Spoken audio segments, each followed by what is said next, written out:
Hello everyone and welcome to episode 1 of season 2 of 9 in 9. We have made the short hop across the Midlands to take charge of Coventry City for our second attempt to get promoted and to try and beat Neil Warnocks' record of 8 promotions. Will we do it? Obviously Coventry dropped into League 1 after relegation from the Championship last season. So it's a different division for us to tackle and a different squad of players to take a look at.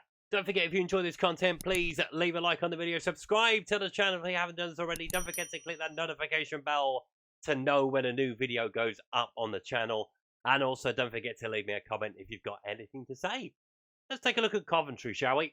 But before we take a look at Coventry, let us tidy up what we've got left over from last season. So Danny Cowley has taken my job at West Brom. They took nearly a month to appoint Danny Cowley into that position.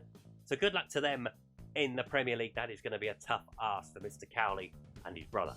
So we should probably explain what happened to their previous manager. So obviously being relegated from the Championship did not do Ita Karanka any favours at all. He was sacked on the 13th of May.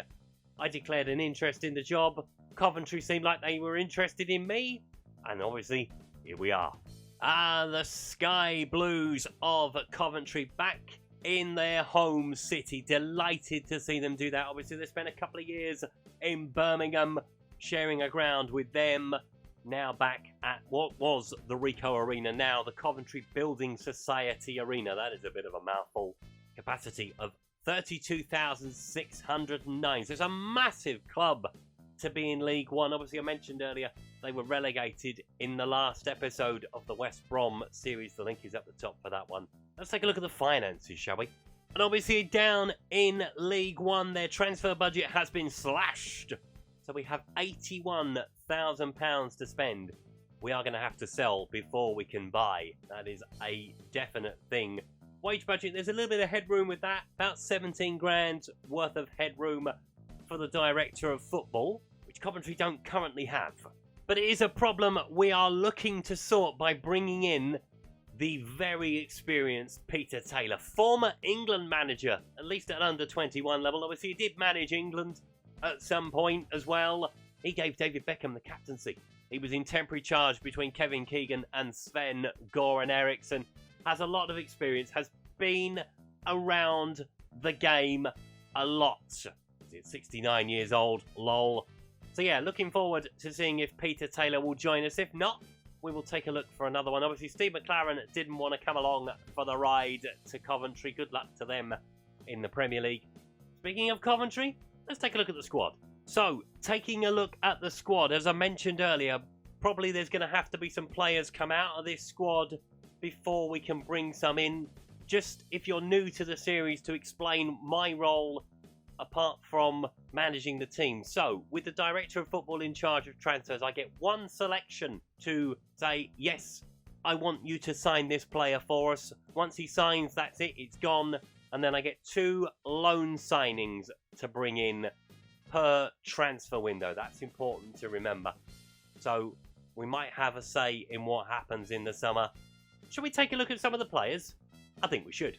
And we'll start with a very key man, and a man that I will be holding on to for absolute dear life. I have promised him we are going to gain promotion to the Championship. There were a few that were like, I don't want to play in League 1. Well, Callum O'Hare is one of the players I've said, we're going back to the Championship, my friend. You're coming with me. We will keep hold of you. Dribbling of 16, flair of 16. He is the heartbeat of this team.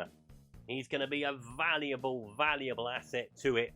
Fingers crossed, Peter and I can keep hold of him. Hopefully the man to bang in the goals is Matt Godden. Finishing a 14. Had a fairly decent record in the Championship last season.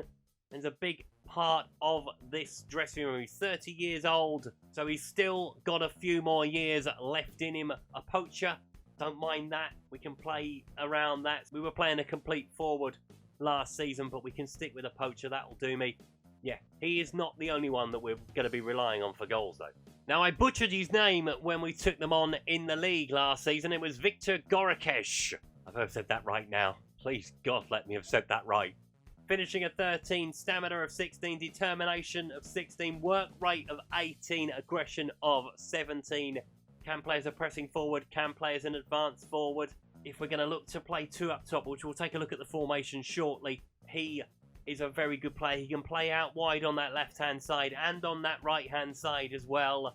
So he is going to be a very valuable asset in League One, definitely. Then we've got the man that's holding it all together at the back, Dominic Hyam.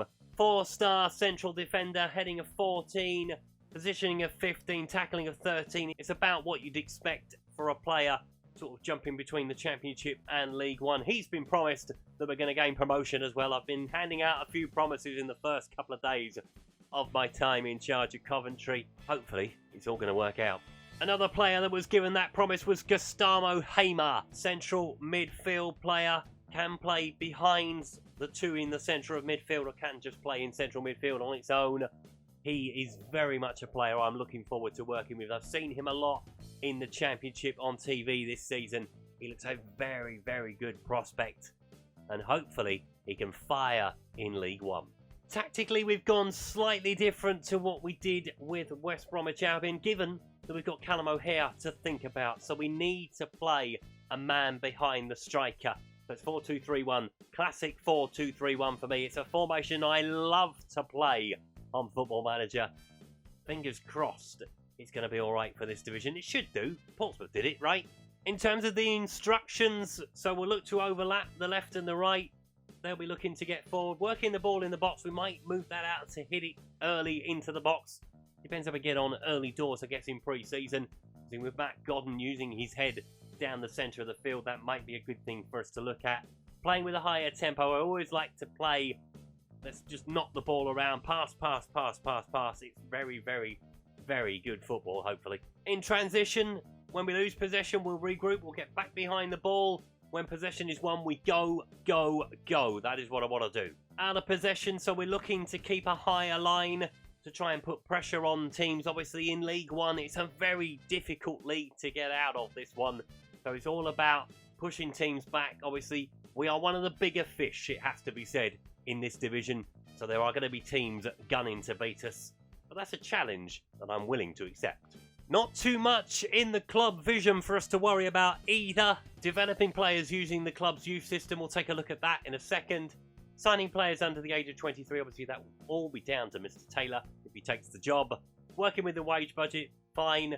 Maximum 1-year contract for players over 34. I can't see us bringing many of those in, if I'm brutally honest. By the end of the current season, they expect to finish mid-table. We are looking for the playoffs. That is going to be the bare minimum. If we can go up automatically, that would be fantastic. Reaching the 4th round of the FA Cup, we enter it in round 1, so we've got a long way to go to get to round 4. And the 3rd round of the EFL Cup, again, we enter it in round 1, so we'll see what happens there. And the good thing is, Coventry do have a very good record of producing good talent. Johnson Clark Harris to name one, Callum Wilson another. They've all gone on to have very decent careers. So the first cab off the rank is Declan Drysdale. He will certainly be moving up to the first team for pre-season. A central defender. We'll see what he can do during pre-season. Another one that we'll take a look at is Josh Eccles. Potential to be a 3.5-star player. Obviously, we haven't got a lot of money to spend. We've said that. So it may be that we have to go down the route of using Coventry's youth. There are a few in there that we can use. These two in particular. So I'm looking forward to seeing what they can do in pre-season, first of all. Now let's take a look at that all-important season preview. So we are second favourites to go up. Sheffield Wednesday are the favourites at 5-6. We are at 7-4. Derby just behind us on 9-2. Rotherham are at 9-2. Peterborough at 11-2. Wigan at 11-2. Sunderland, the big fish in this pond, at 6-1. Bolton at 15s. MK Dons and Lincoln both at 18-1. Charlton and Wycombe at 20-1. Salford City, who have been promoted from League 2, at 50-1. Leyton Orient at 50-1 as well.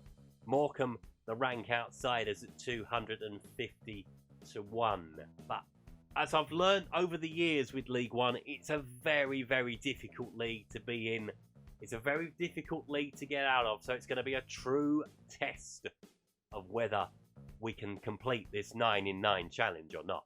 But you won't have to wait long to see if we can start the season off with a win.